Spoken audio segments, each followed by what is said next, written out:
Nyanda za Juu Kusini, mikoa yote 7 tunaungana na kufanya maonyesho haya pale kwenye viwanja vya John Mwakangale ambao uwanja huo upo jijini Mbeya. Kwa hiyo maonyesho yetu yatakuwa pale kuanzia tarehe 29 mpaka tarehe 8 ya mwezi wa 8, 29 ya mwezi wa 7 mpaka tarehe 8 ya mwezi wa 8, ikiwa ndo kilele cha maonyesho ya sherehe hizi za wakulima hapa nchini kwetu. Na sekta ambazo zimejitokeza kama kipaumbele ni sekta zote zinazohusu mnyororo wa thamani wa kilimo, kuanzia wavuvi, wajasiriamali, wafanya biashara wa mazao ya chakula pamoja na pembejeo. Tumehakikisha hakuna kwenye cheni yote ya kilimo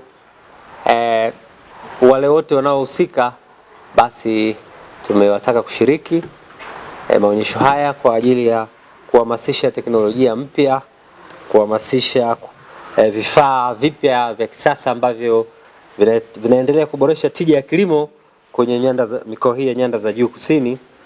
Lakini pia wako watakaouza vifaa hivyo pamoja na material mbalimbali zinazoboresha kilimo. Lengo letu pia ni kuhakikisha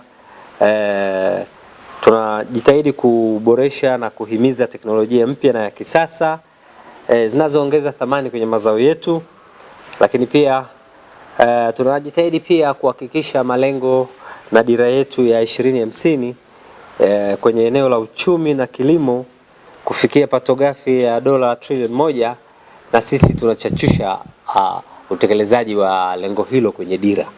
Wizara yetu ya Kilimo na kushirikiana na mikoa ya Nyanda za Juu Kusini inaendelea na maboresho ya miundombinu ya msingi ikiwemo pamoja ya ukuta na barabara na huduma ya maji ndani ya uwanja wetu wa John Mwakangale.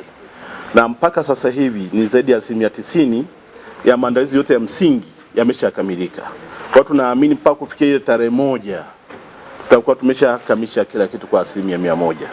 Lakini jambo la pili ni kuhusu mwaka huu. Sura yetu ya maonesho ya mwaka huu yatakuwa na kiingilio kidogo kwa ajili ya uendeshaji wa maonesho.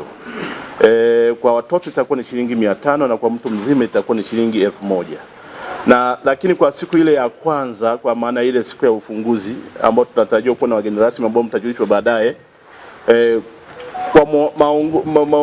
kwa maelekezo ya viongozi wetu tutakuwa na kuingia bure kwa washiriki wote. Kwa hiyo tutawajulisha kwamba ni muda gani hasa ambao wataingia free katika maonesho yetu ya John Mwakangale. Lakini chukue nafasi hii kualika tu Watanzania wote kwa ujumla, na kwa mwaka huu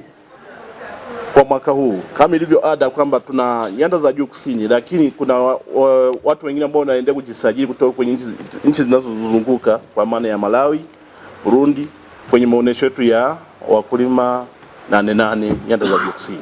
Global TV, kimbilio la wasio na sauti. Tupigie sasa.